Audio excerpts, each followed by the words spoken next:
చూడండి, ఇప్పుడు నేను మీకు సంధ్యా విద్య అంటే ఏమిటో చెప్పబోతున్నాను. అతి రహస్యమైన సంధ్యా విద్య. ఈ సంధ్యా విద్యను బాగా తెలుసుకొని ఒక సద్గురువు ద్వారా ఎవరైతే ఈ సంధ్యా విద్యను బాగా తెలుసుకుని ఆ సంధ్యను బాగా ఉపాసిస్తూ ఉంటారో, ఎంతో తీక్షణంగా ఉపాసన చేస్తూ ఉంటారో, అలాంటి వారిలోనే శాశ్వతమైన పరబ్రహ్మ స్వరూపాన్ని దర్శిస్తున్నారు. తద్వారా ఆ పరబ్రహ్మలో ఐక్యమైపోతున్నారు. ఎవరైతే సంధ్యను బాగా ఉపాసన చేస్తున్నారు. ఈ సందర్భంగా చెబుతున్నాను, బాగా వినండి. సంధ్య అంటే అర్థం ఏమిటంటే రెండిటికి మధ్యలో వచ్చేది. రాసుకోండి. సంధ్య అంటే రెండిటికి మధ్యలో ఉండేది, వచ్చేది కూడా కాదు. ఈ పాయింట్ రాసుకోండి. సంధ్య అంటే రెండిటికి మధ్యలో ఉండేదాన్ని సంధ్య అంటారు. ఉదాహరణకి ప్రాతః సంధ్య, సాయం సంధ్య అంటే అర్థం ఏమిటి చెప్పండి. సాయం సంధ్య అంటే అర్థం చెప్పండి. రాత్రి వెళ్ళే మధ్య సమయం అండి. మధ్యాహ్నానికి రాత్రికి మధ్యలో. చూడండి, సాయం సంధ్య అంటే వెలుగు పోతూ చీకటి వస్తూ ఆ రెండిటికి మధ్యలో ఉండే అతి సూక్ష్మమైన కాలం. అలాగే ప్రాతః సంధ్య అంటే చీకటి పోతూ వెలుగు వచ్చే వాటి మధ్యలో ఉండే సూక్ష్మమైన కాలం. చూడండి, దానిని సంధ్య అంటారు. ఇలా రెండింటి మధ్యలో ఉండేదాన్ని సంధ్య. ఇప్పుడు ఈ సందర్భంగా చెప్తున్నాను బాబు, బాగా వినాలి. అసలైన సంధ్య అంటే ఏమిటో కాదు, మన లోపల ఒక ఆలోచన వచ్చి అది పోతూ ఇంకొక ఆలోచన వస్తూ ఉంటుంది. ఆ రెండిటి మధ్యలో ఉండే సూక్ష్మమైన, అతి సూక్ష్మమైన ఒక నిశ్శబ్ద స్థితి లేదా ఒక చైతన్య స్థితి, నిశ్శబ్ద చైతన్య స్థితి. రాసుకోండి ఏమని చెప్తున్నాను. అసలైన సంధ్య ఇది బాబు. అందుకనే చెప్పాను నిన్న క్లాస్లో, ఏమని చెప్పాను, నాయన మనకు బయట ప్రపంచంలో కనిపించేవన్నీ కూడా అవి గుర్తులు, సింబల్స్ అని చెప్పానా లేదా? చెప్పండి. ఏమి ఆన్సర్ ఇవ్వడం లేదు. కాబట్టి చాలా మంది ఏంటంటే ఆ సింబల్సే నిజం అనుకుంటున్నారు, అందుకనే మాయలో పడిపోతున్నారు. కాబట్టి అసలైనది మన లోపల ఉంది, అసలైనదంతా మన లోపల జరుగుతూ ఉంటుంది. అటువంటి దాన్ని బోధించేవాడే నిజమైన గురువు, సద్గురువు. గుర్తుపెట్టుకోండి. కాబట్టి అసలైన సంధ్య అంటే ఏమిటి? మన లోపల ఒక ఆలోచన వచ్చి కొద్దిసేపు ఉండి అది పోతూ ఇంకొక ఆలోచన వస్తూ ఉంటుంది. అప్పుడు ఆ రెండింటి మధ్యలో ఒక సూక్ష్మమైన నిశ్శబ్ద చైతన్య స్థితి అనేది ఉంటుంది. ఇప్పుడు ఉదాహరణకి, ఈరోజు మీరు మార్కెట్కి వెళ్ళారా? అందరూ చెప్పండి, ఫీల్ అవ్వండి. కూరగాయల మార్కెట్కి వెళ్ళారా? చెప్పండి. టమోటాలు కేజీ ఎంత ఉన్నాయి? టమోటాలు చెప్పండి. కేజీ 50 రూపాయలు. కేజీ 50 రూపాయలు ఉన్నాయి. తర్వాత మీరు ఈరోజు షాపింగ్ మాల్కి వెళ్ళారా? అక్కడ కొత్త డ్రెస్సులు ఏమైనా వచ్చాయా? చూడండి, అంటే ఇక్కడ ఏమైపోయింది, మీ మొదట ఏ ఆలోచన వచ్చింది? మార్కెట్ లేదా టమోటా అనే ఆలోచన వచ్చింది. తర్వాత ఏం చెప్పాను నేను? Shopping mall. అంటే మీలో ఆ టమోటా అనే ఆలోచన పైకొచ్చి అది పోయి షాపింగ్ మాల్ అనే ఆలోచన వచ్చే లోపు వాటి మధ్యన ఒక సూక్ష్మమైన నిశ్శబ్ద చైతన్య స్థితి అనేది ఉంటుంది. దానిని అది నిజమైన సంధ్య. దానిని ఉపాసిస్తూ ఉండాలి, దాని మీదే దృష్టి పెట్టాలి. కానీ అదంత సులభమైంది కాదు, ఎంతో సాధన చేయాలి మీరు. అంటే మీ మనస్సును మీరు ఎంతగానో నిశ్చలం చేసుకోవాలి. మీ లోపల ఉండే ఆ నిజమైన సంధ్యను మీరు దర్శించాలంటే మొదట మీ మనస్సులో ఉండే అన్ని ఆలోచనలను మీరు తొలగించుకోవాలి. ఏ ఒక్క ఆలోచనను కూడా మీ మనస్సులో మీరు నిలుపుకోకూడదు. వింటున్నారా?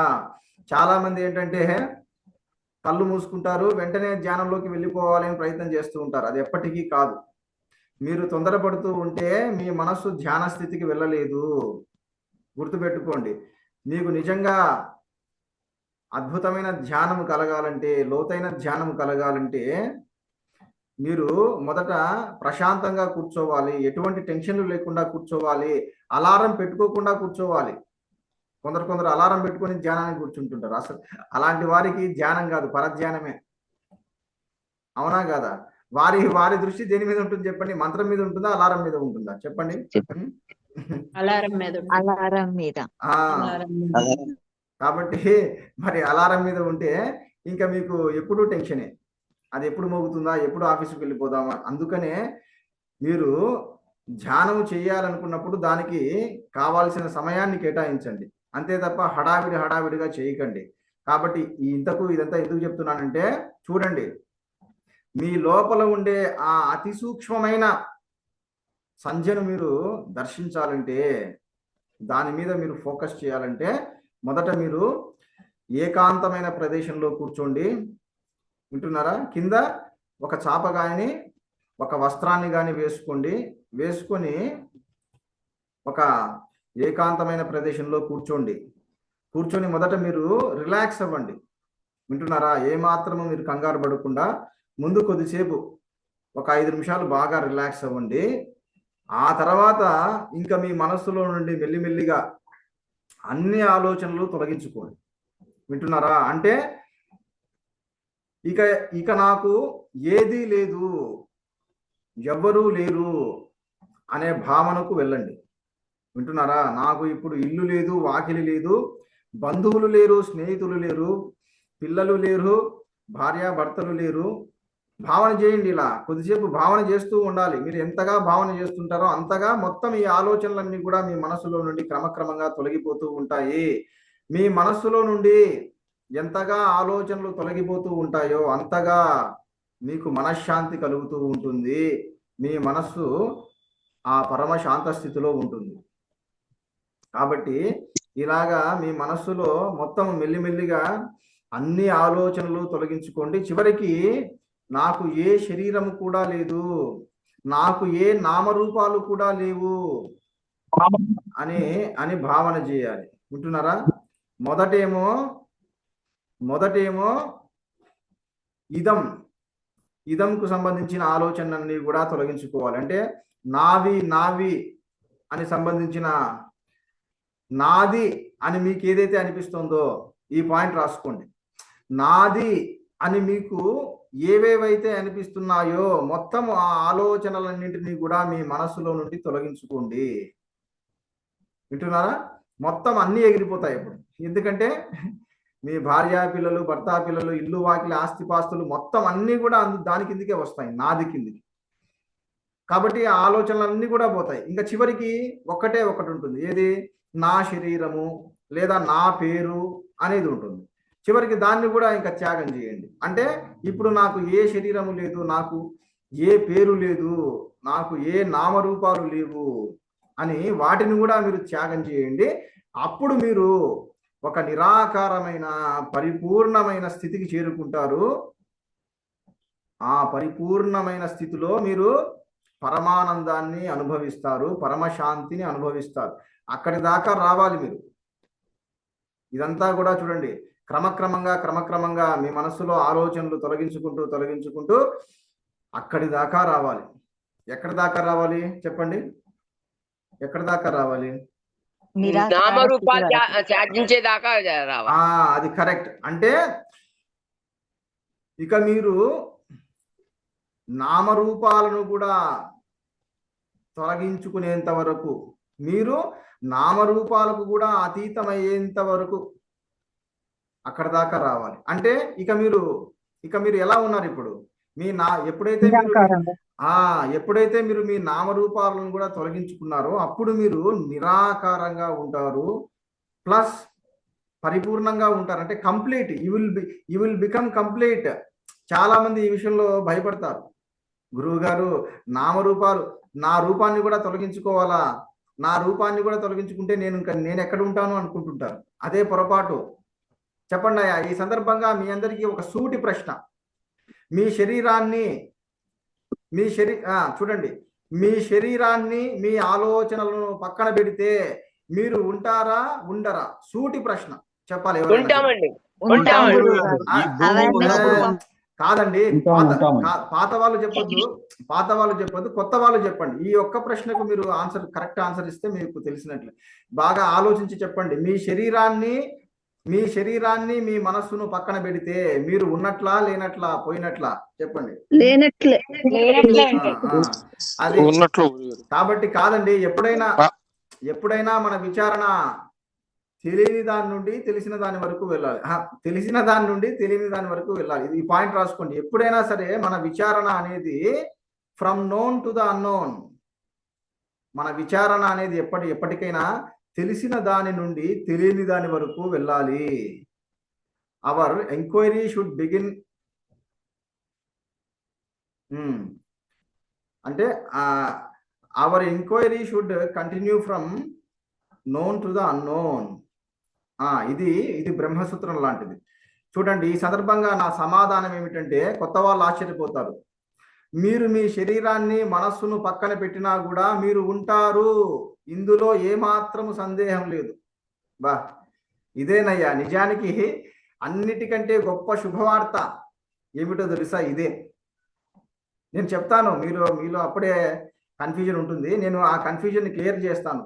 ఈ సందర్భంగా ఎంత అదృష్టవంతులయ్యా మీరు. నిజంగా మీ జీవితంలోనే గొప్ప శుభవార్త విన్నారు ఈరోజు. ఏమిటా శుభవార్త? మీ శరీరము పోయినా మనస్సు పోయినా మీరు ఉంటారండి. అయితే ఇక్కడ ఒక ప్రశ్న వస్తుంది, ఏ రూపంలో ఉంటాను? నా శరీరము మనస్సు పోతే నేను ఎలా ఉంటాను? కాదమ్మా, ఇప్పుడు ఆత్మస్వరూపంలో ఇవన్నీ కూడా వేగ్, అంటే స్పష్టంగా లేవన్నమాట. ఎంతమంది ఆగండి, మీ పాత వాళ్ళు చెప్పొద్దండి, పాత వాళ్ళు దయచేసి చెప్పొద్దు. చూడండి, ఆత్మ రూపంలో లేదా ఇంకేనా రూపంలో ఇదంతా కూడా ఊహాగానాలు. కానీ ఇప్పుడు ఒక్క నిమిషం ఆగండి, చెప్పబోయేది వినండి. ఇప్పుడు నేను మీకు చెప్పేది అనుభవంలో ఉన్నదే, అది పాయింట్. ఎప్పుడైనా సరే గురువు అనుభవంలో ఉన్నదే. నమస్తే, జై శ్రీరామ్ సార్. నమస్తే. ఒక్క నిమిషం అండి, నన్ను చెప్పనివ్వండి, నేను చెప్పబోతున్నాను. నేను చెప్పిన తర్వాత కంగారు పడొద్దు మీరు. చూడండి, ఇక్కడ పాయింట్ ఏంటంటే,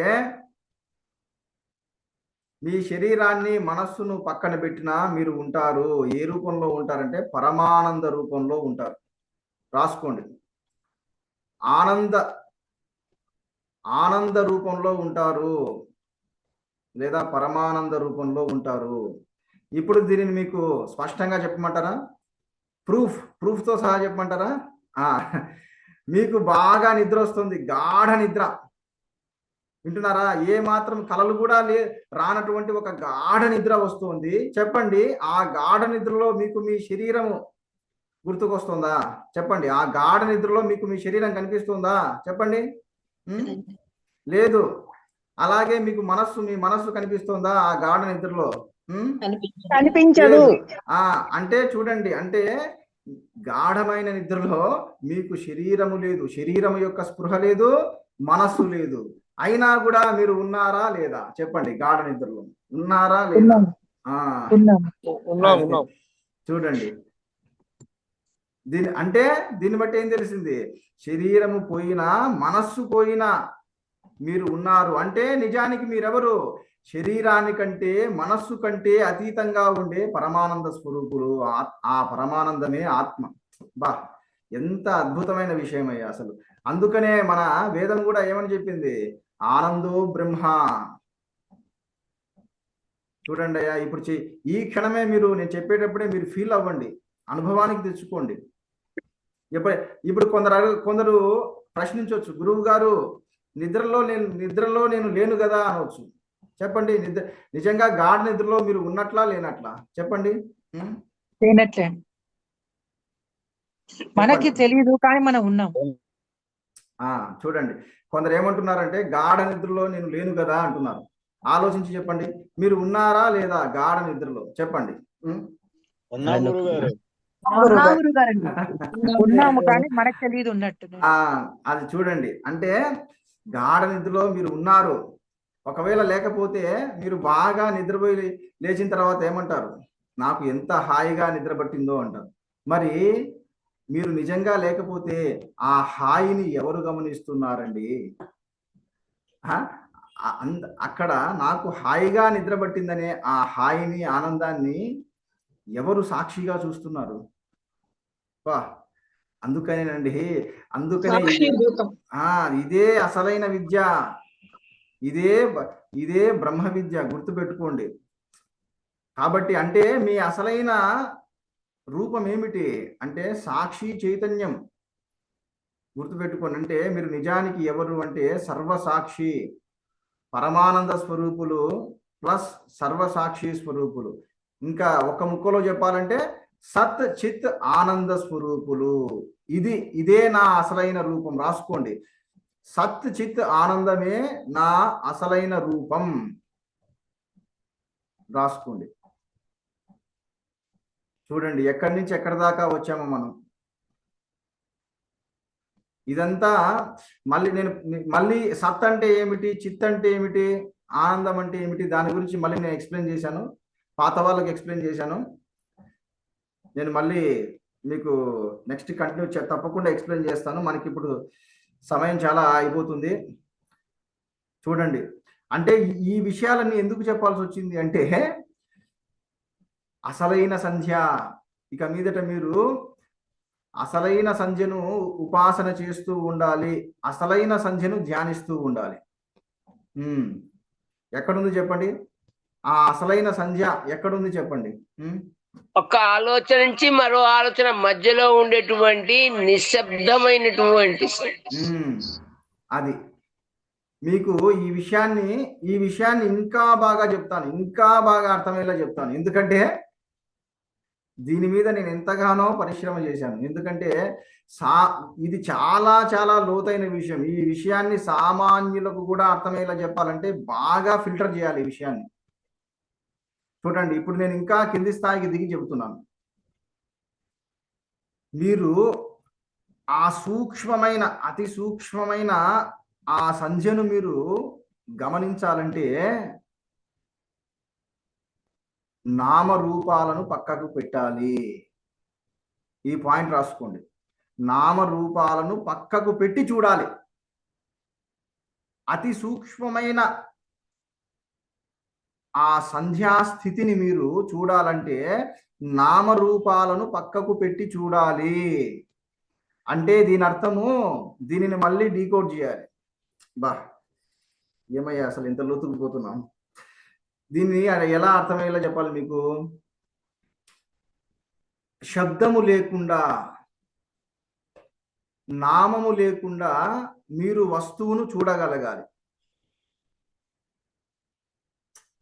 ఇప్పుడు మీ ఎదురుగా చూడండి, మీ ఎదురుగా ఒక మర్రి చెట్టు కనిపిస్తుంది. వింటున్నారా? ఈ పాయింట్ బాగా వినండి. మీ ఎదురుగా ఒక పెద్ద మర్రి చెట్టు కనిపిస్తుంది. ఆ మర్రి చెట్టును ఎలా చూడాలి? ఎలా చూడాలంటే అదిగో అది మర్రి చెట్టు కదా అనే నామము ద్వారా చూడకూడదు. మీకు అర్థమవుతుందో లేదో అర్థం చేసుకోండి, అర్థం చేసుకోవాలి. ఇంకా మీరు మీ ఎదురుగా చెట్టు కనిపిస్తుంది కదా, అది చెట్టు కదా అనే ఆలోచనతో చూడకూడదు. కేవలం చూడాలి దాని, అంతే.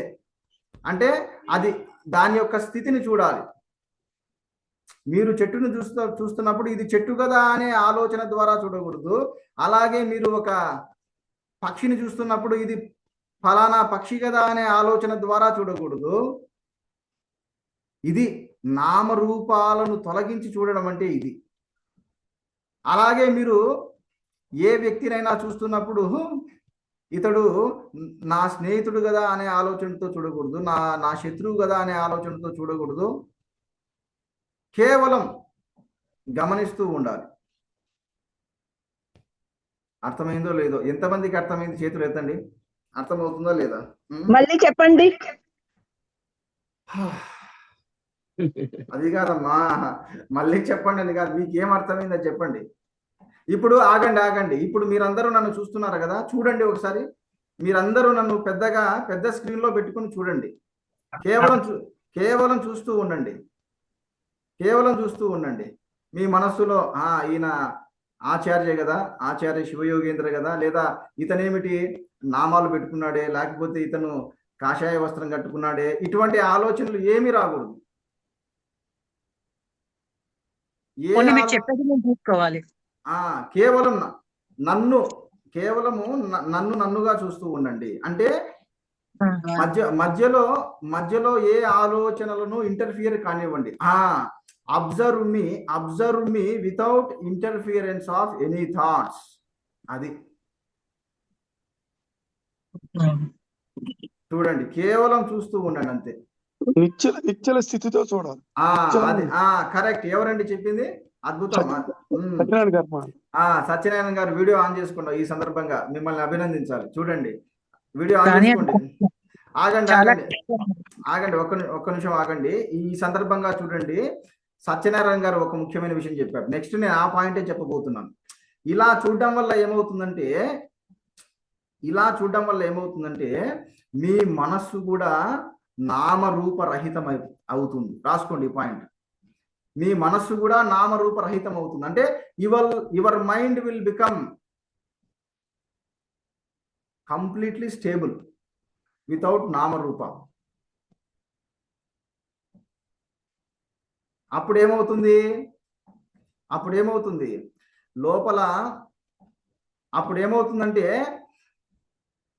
లోపల నిశ్చలమైన స్థితి ఉంది, బయట నిశ్చలమైన స్థితి ఉంది. అంటే మన మనస్సులో నామరూపాలు లేనటువంటి నిశ్చలమైన స్థితి ఉంది, మన దృష్టి కూడా అలాగే చూస్తూ ఉంది. అంటే లోపల బయట నిశ్చలమైన స్థితి అనేది ఉంది. అప్పుడు ఏమవుతుందో తెలుసా? అప్పుడు చూచేవాడు చూడబడేది రెండూ కూడా లయమవుతాయి. ఇది పాయింట్. రెండూ కూడా ఆ నిశ్చల స్థితిలో, ఆ నిశ్శబ్ద స్థితిలో లయమైపోతాయి. ఎవరు? చూచేవాడు చూడబడేది. ఇవి కేవలం ఆలోచనలే. ఇవి కేవలం చూపులు అలాగే ఉంటుంది సార్. అది కరెక్ట్. కాబట్టి మహానుభావుల దృష్టి, బ్రహ్మజ్ఞానుల దృష్టి అలాగే ఉంటుంది. కాబట్టి చూడండి, ఫస్ట్ ఈ పాయింట్ అర్థం చేసుకోండి దయచేసి. మనం మళ్ళీ వాళ్ళ గురించి మాట్లాడుకుందాం. స్వామి, చూచేవాడు అంటే మనసా? అమ్మ, చూచేవాడు అంటే సవికల్పమైన మనస్సు, సవికల్ప మనస్సు. రాసుకోండి. చూచేవాడు అంటే సవికల్ప మనస్సు. ఎందుకంటే మనస్సుకు రెండు కోణాలు ఉన్నాయి, రెండు ముఖాలు ఉన్నాయి. చెప్పాను కదా, సవికల్పము, నిర్వికల్పము. ఆ నిర్వికల్పమైన మనస్సే ఆత్మ, మన అసలైన రూపం. కాబట్టి ఈ పాయింట్ మళ్ళీ తర్వాత చెప్తాను. దయచేసి డైవర్ట్ చేద్దామా. ఎక్కడున్నాం మనం ఇప్పుడు? ఎక్కడున్నాం? కాబట్టి ఇప్పుడు చూడండి, ఇదేనమ్మా, ఇదే అసలైన సాధన. ఈ సాధన చేస్తూ ఉంటే అప్పుడు మీరు మీ లోపల ఉండే ఆ నిజమైన సంధ్యను దర్శించగలరు. కాబట్టి ఇక మీదట ఏం సాధన చేస్తారు? ఇదే మీ చుట్టూ ఉండే వస్తువులను, మీ చుట్టూ ఉండే వ్యక్తులను లేదా వస్తువులను కొద్దిసేపు నామరూప రహితంగా చూస్తూ ఉండండి. అలా చూడడం అలవాటు చేసుకోండి. కొద్దిసేపైనా సాధన మొదలు పెట్టండి. వెంటనే మీరు గురువు గారు గంటలు చేయాలంటే మా వల్ల కాదు అనకండి. మొదట మెల్లిమెల్లిగా మొదలు పెట్టండి. వింటున్నారా? ఈరోజు ఒక 5 నిమిషాలు ఆ స్థితిలో ఉండండి. ఏ స్థితిలో ఉంటారు? నామరూపరహితమైన చైతన్య స్థితి. ఇది రాసుకోండి. ఇప్పుడు మీరుండే స్థితిని ఏమంటారంటే నామరూపరహితమైన చైతన్య స్థితి అంటారు. చూడండి అయ్యా, ఎన్ని విషయాలు బయటపడుతున్నాయో. కాబట్టి ఇక మీదట మీరు ప్రతిరోజు కొద్దిసేపు అయినా ఎటువంటి స్థితిలో ఉండాలి? నామరూపరహితమైన చైతన్య స్థితి. అంటే ఇంగ్లీష్లో చెప్పాలంటే you should be in the state of complete awareness without without names and forms. Without names and forms, ఇది ఇంగ్లీష్లో. చెప్పండి, ఉండలేరా? ఒక 5 నిమిషాలు కూడా ఉండలేరా? ఉండగలరా? చెప్పండి, మీరు చెప్పండి. ఉండలేరా? సాధన చేస్తే సాధ్యమే. ఉండాలి మీరు. అందుకనే ఏం చేస్తారంటే మీరు వెంటనే మళ్ళీ మీరు కారణాలు చెప్పకండి, వెంటనే కారణాలు చెప్తారనమాట. గురువు గారు మా ఇంట్లో ఎంతో హడావిడిగా ఉంటుందండి, ఎంతో మంది ఉంటారు. కానీ మీకు ఉండదా? మీరు బాగా ఆలోచించండి. మీకు ఏకాంతమైన సమయం అనేది కనీసం ఒక 5-10 నిమిషాలు కూడా ఉండదా? చెప్పండి, ఉంటుందా ఉండదా? తప్పకుండా ఉంటుంది. మీ ఇంట్లో అదే మీ ఇంట్లో వాళ్ళు ఆఫీస్కి వెళ్ళిపోయినప్పుడు, మీ పిల్లలు స్కూల్కి వెళ్ళిపోయినప్పుడు చూడండి, అప్పుడు తప్పకుండా ఉంటుంది. ఇక మీదట ఆ ఏకాంతమైన సమయాన్ని ఇలా ఉపయోగించుకోండి. వింటున్నారా? ఆ ఏకాంతమైన సమయంలో ఏం చేస్తారు? ఇంకా ఈ నామరూపరహిత చైతన్య స్థితిలో ఉండండి. అంటే మీ చుట్టూ ఉండే వస్తువులను ఏ ఆలోచనలు లేకుండా కేవలం గమనిస్తూ ఉండండి. కేవలం అవి ఉన్నాయి, ఉంటున్నారా? అవి కేవలం అవి ఉన్నాయి అనే ఆ ఉండడం అనే స్థితిని చూస్తూ ఉండండి. అలా చూస్తూ ఉండగా ఏమవుతుంది? మీ మనస్సు కూడా నిశ్చలమైపోతుంది. ఇది పాయింట్. మీ మనస్సు కూడా నిశ్చలమైపోతుంది, నిశ్శబ్దమైపోతుంది. ఎప్పుడైతే మీ మనస్సు కూడా నిశ్శబ్దమైపోతుందో, బాగా వినండి, ఎప్పుడైతే మీ మనస్సు నిశ్శబ్దమైపోతుందో అప్పుడు మీకు లోపల బయట అదే నిశ్శబ్ద స్థితి మీకు అనుభవానికి వస్తుంది. ఈ పాయింట్ రాసుకోండి. మనసులో అలజడి తగ్గుతుంది. అలజడి. అదేనండి, అలజడి తగ్గి మనస్సు ఏమవుతుందంటే నిశ్శబ్దమైపోతుంది. అంటే ఇంకా మీ మనస్సులో ఎటువంటి గుణగడ అనేది ఉండదు. ఇదండి నిజంగా. కొందరు మీకు ఈ సందర్భంగా చెప్తున్నాను, కొందరు వాళ్ళ మనసులో చెప్పండి. ఏం పర్లేదు, ఏం చెప్పమంటారు? మీరు చెప్పిన పాయింట్ మళ్ళీ ఒకసారి రాసుకోమన్నారు కదా, మన లోపల ఎప్పుడైతే నిశ్శబ్దం అవుతుందో. నేను చెప్తున్నాను, ఉండండి మీరు. అందుకనే నేను చెప్పేటప్పుడు దయచేసి ఎవరు మధ్యలో వేరే పాయింట్ తీసుకురాకండి. మీరు ఎప్పుడైతే మీరు ఇలా సాధన చేస్తూ ఉంటారో, అంటే మీ చుట్టూ ఉండే వస్తువులను, వ్యక్తులను ఎప్పుడైతే మీరు నామరూపరహితంగా చూస్తూ ఉంటారో అప్పుడు మీ మనస్సు కూడా నిశ్శబ్దమైపోతుంది. ఇది రాసుకోండి. అంటే మీ మైండ్ అనేది సైలెన్స్ అయిపోతుంది. Your mind will become silence, complete silence అయిపోతుంది. అప్పుడేమవుతుంది? అదే నిశ్శబ్ద స్థితి మీకు లోపల బయట కూడా అనుభవానికి వస్తుంది. అది చాలా అద్భుతమైన స్థితి. ఇంకా ఆ స్థితిలో మీరు ఉంటే ఇంకా మిమ్మల్ని ఎవరు డిస్టర్బ్ చేయలేరు. వింటున్నారా?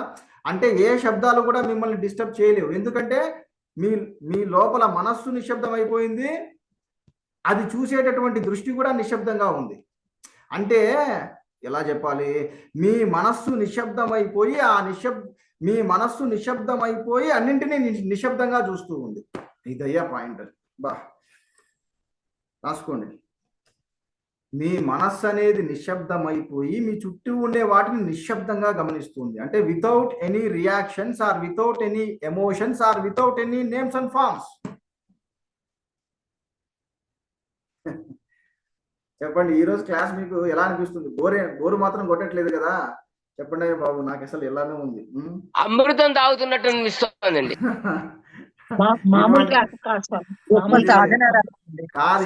నేను చెప్తున్నాను ఈ సందర్భంగా, ఈ అమూల్యమైన జ్ఞానాన్ని చెప్పేవాళ్ళు ఈ రోజుల్లో చాలా చాలా తక్కువ అండి. అంటే నన్ను నేను పొగుడుకోవట్లేదు. మీరే చూడండి, మీరు చూస్తుంటారు. మీరు ఏ యూట్యూబ్ ఛానల్ అయినా చూడండి, ఇది చాలా చాలా రహస్యమైన జ్ఞానం ఇది. కాబట్టి ఇందాక ఏం చెప్పాను చెప్పండి, నేను చెప్పిన పాయింట్స్.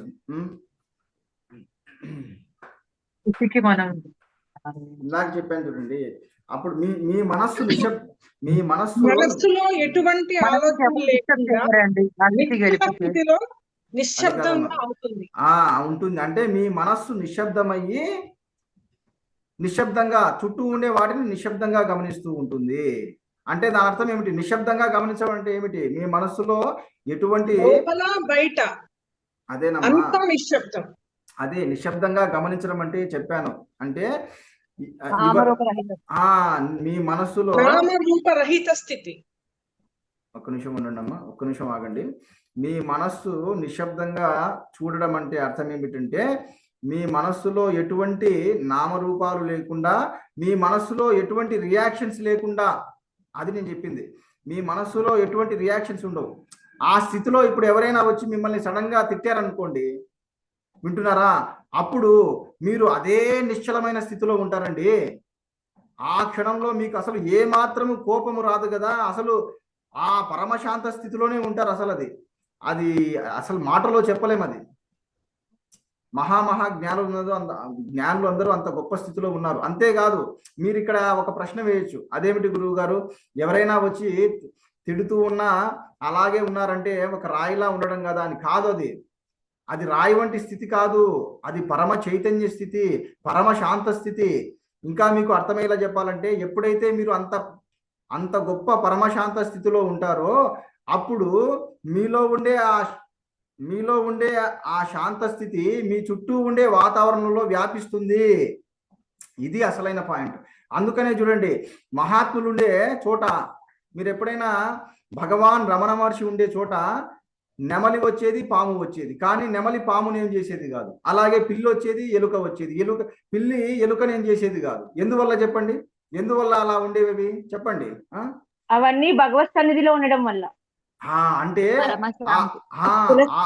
అది అంటే ఆ మహాత్ములలో ఉండే ఆ పరమశాంత స్థితి అనేది మొత్తం అది రేడియేట్ అవుతుంది. మొత్తం వాళ్ళ చుట్టూ ఉండే ఆ వాతావరణంలో మొత్తం అంతా కూడా ఆ పరమశాంత స్థితి నిండిపోయిందన్నమాట.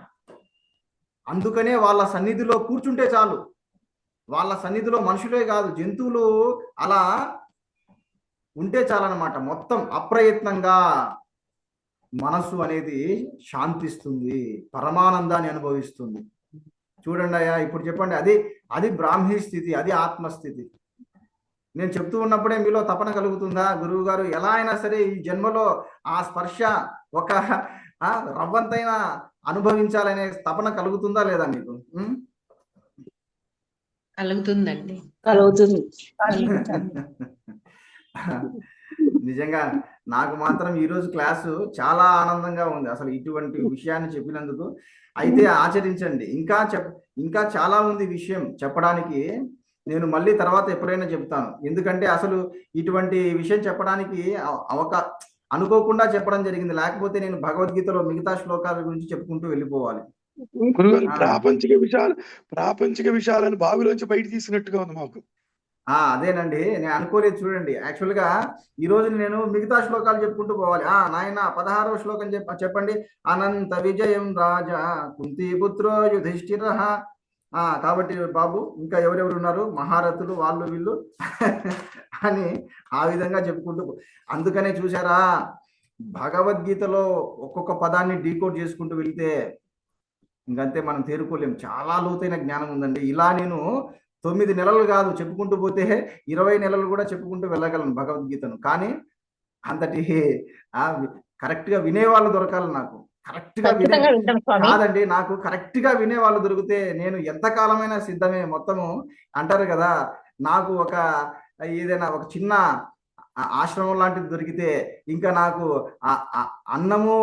అన్న పానీయాలు లేకపోయినా నేను నిరంతరము ఈ ఆత్మజ్ఞానంలో మునిగిపోయి అర్హత ఉండే శిష్యులకు అలా నిరంతరంగా బోధిస్తూ అలానే ఉండిపోవాలని నా సంకల్పం అన్నమాట. కాబట్టి అంత పరమానందం ఉంటుందండి. కాబట్టి సరే, ఈరోజు చెప్పినది ఇంకా ఎక్కడ దాకా వచ్చాం. కాబట్టి ఇంతకు ఉపనయనం చెప్పండి. ఈ రోజు మీ అందరికి నిజమైన ఉపనయనం జరిగిందా, జరగలేదా చెప్పండి. కరెక్ట్ గా జరిగిందండి. 100% కరెక్ట్ గా జరిగింది. ఇవాళే మాకు ఉపనయనం జరిగింది. చెప్పండి. ఈ సందర్భంగా ఉపనయనం అంటే అంతరార్థం చెప్పండి. మరి జరిగిందంటున్నారు కదా. ఉపనయనం అంటే దగ్గరగా పరబ్రహ్మ. కరెక్ట్. బ్రహ్మతత్వాన్ని లేదా ఆత్మతత్వాన్ని పరబ్రహ్మ దగ్గరగా చూసేటటువంటి దృష్టి. ఇంకా చెప్పాలంటే మీలోనే పరమాత్మను దర్శించేటటువంటి దృష్టి. మరి ఎలా మరి ఎలా దర్శించాలి అంటే గాయత్రి మంత్రాన్ని. ఏ గాయత్రి? హంస గాయత్రి. అంటే మీ శ్వాస ఉంది కదా, మీ శ్వాసను గమనిస్తూ ఉండండి. లేదా సంధ్యను, అంటే శ్వాస ద్వారా కూడా సంధ్యను గమనిస్తారు. ఇది ఇంకొక పద్ధతి. ఎలా అంటే మీ శ్వాసలో రేచకము, పూరకము, కుంభకము అని 3 ఉంటాయి. రాసుకోండి ఈ సందర్భంగా. రేచకము, పూరకము, కుంభకం. రేచకము అంటే బయటికి వదిలేటటువంటి శ్వాస, పూరకం అంటే లోపలికి తీసుకునేటటువంటి శ్వాస. ఓకే, మళ్ళీ తర్వాత ఏమవుతుంది? మధ్యలో చెప్పండి, మధ్యలో ఏమవుతుంది? కొద్దిసేపు కొంచెం గ్యాప్ ఉంటుంది. అంటే కాదమ్మా, ఒక్క నిమిషం ఆగండి. మీరు శ్వాసను లోపలికి తీసుకున్న తర్వాత కొన్ని సెకండ్లు అదే ఆగిపోతుంది, అదంతకదే ఆగిపోతుంది. కొన్ని సెకండ్లు, దాన్ని కుంభకం అంటారు, దాన్ని అంతఃకుంభకం అంటారు. అలాగే మీ శ్వాసను బయటికి వదిలిన తర్వాత కూడా కొన్ని సెకండ్లు ఆగిపోతుంది, దాన్ని బాహ్య కుంభకం అంటారు. మొత్తానికి కుంభకం అంటే ఏంటంటే మీ ప్రయత్నం లేకుండా మీ శ్వాస కొన్ని సెకండ్లు ఆగిపోతుంది, దాన్ని కుంభకం అంటారు. కాబట్టి మీరు ఆ కుంభకాన్ని గమనిస్తూ ఉన్నా కూడా మీ మనస్సు అనేది క్రమంగా నిశ్చలమవుతుంది. తద్వారా మీరు ఆ సూక్ష్మమైన సంధ్యను పట్టుకోవచ్చు. అంటే కుంభకం ద్వారా కూడా మీరు సంధ్యను పట్టుకోవచ్చు. లేదా ఆలోచనకు మధ్యలో ఉండే ఆ ఖాళీని గమనిస్తూ పట్టుకోవచ్చు. కానీ సులభమైన పద్ధతి ఏంటంటే కుంభకాన్ని గమనిస్తూ ఉండండి. వింటున్నారా? మీరు శ్వాస తీసుకుంటున్నారు కదా, ఇప్పుడే ప్రాక్టీస్ చేయండి. ఇప్పుడు మీ శ్వాస బయటకు వస్తుంది, తర్వాత లోపలికి తీసుకున్నాను. మీ శ్వాస లోపలికి తీసుకున్న తర్వాత కొద్దిసేపు ఆగిపోయింది, చూడండి, కొన్ని సెకండ్లు ఆగిపోయింది. ఆ స్థితిని కుంభకం అంటారు. దాని మీద దృష్టి పెట్టండి. కొన్ని సెకండ్ల మటుకే ఆపండి, మళ్ళీ బలవంతంగా ఆపొద్దు. మీరు మీ శ్వాసను బలవంతంగా ఆపారనుకోండి, అప్పుడు అదేమవుతుంది? ప్రాణాయామం అవుతుంది. ఇంకా అలా దయచేసి అలా చేయకండి.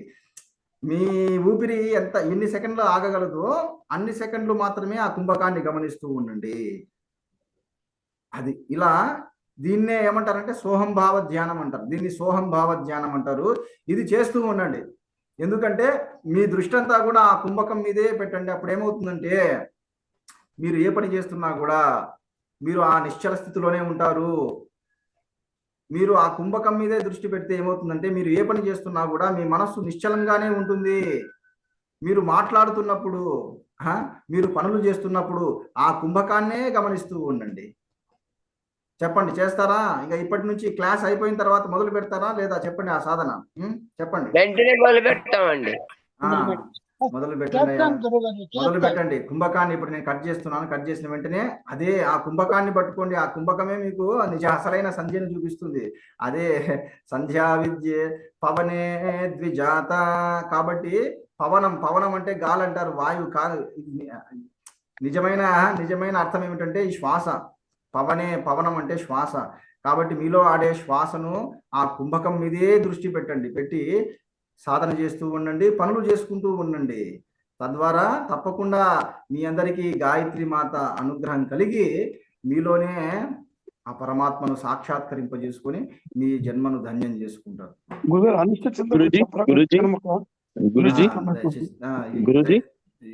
చెప్పండి. ఈ రోజు క్లాసు అత్యద్భుతం. దీన్ని ఏమైతుందంటే యాక్చువల్ గా ఒక్క మాట వింటే మర్చిపోయే అవకాశాలు చాలా ఉంటాయి. కాబట్టి నేను రికార్డ్ చేశాను, వినాలండి. చాలా ఉందండి. ఇప్పుడు నేను చెప్పింది నేను మీకు చూపించింది శాంపుల్ మాత్రమే. యాక్చువల్ గా చాలా ఉందండి. నేను యాక్చువల్ గా మీరు ఒక పని చేయండి. నేను త్వరలో ఇటువంటి విషయాలు కొన్ని ప్రత్యక్షంగా నేను మీకు చెప్పాల్సి ఉంది. నేను త్వరలో నేను ఒక యాత్ర అనేది పెడతాను, ఒక పుణ్యక్షేత్ర యాత్ర. ఆ యాత్రకు మీరు తప్పకుండా రండి. ఆ స్థలంలో నేను ఈ అమూల్యమైన జ్ఞానాన్ని ప్రత్యక్షంగా బోధించాలి. వింటున్నారా? ఎందుకంటే కొన్ని విషయాలు ఆన్లైన్ లో చెప్పలేం. మీలో ఎవరికైతే నిజంగా తపన ఉంటుందో, గురువు గారు మీ అమూల్యమైన జ్ఞానాన్ని మేము తప్పకుండా తెలుసుకోవాలి, ఈ జన్మలోనే మేము పరమాత్మను సాక్షాత్కరింపజేసుకోవాలి అనుకునే వాళ్ళు తప్పకుండా ఆ సందర్భంగా రండి. మనమంతా కలిసి అద్భుతంగా ఆ యాత్రను గొప్ప ఆధ్యాత్మిక యాత్రగా ఆ పుణ్యక్షేత్రంలో మీకు అద్భుతమైన సత్సంగాన్ని, అమూల్యమైన జ్ఞానాన్ని బోధిస్తారు. సరేనండి. మీకు ఎవరికైనా ఇప్పుడు నేను చెప్పిన ఇప్పుడు వెంటనే ఆ సాధన చేయండి, కుంభకం. ఇంకా మీరు కుంభకాన్ని గమనిస్తూ ఇంకా మీ సాధన మీ పనులు చేస్తూ ఉండండి. ఓం శ్రీకృష్ణ పరబ్రహ్మణే నమః. ఓం శ్రీ గాయత్రి నమః. ఓం శాంతి శాంతి శాంతి. ఓం తత్సత్. గురుభ్యో నమః. కృష్ణ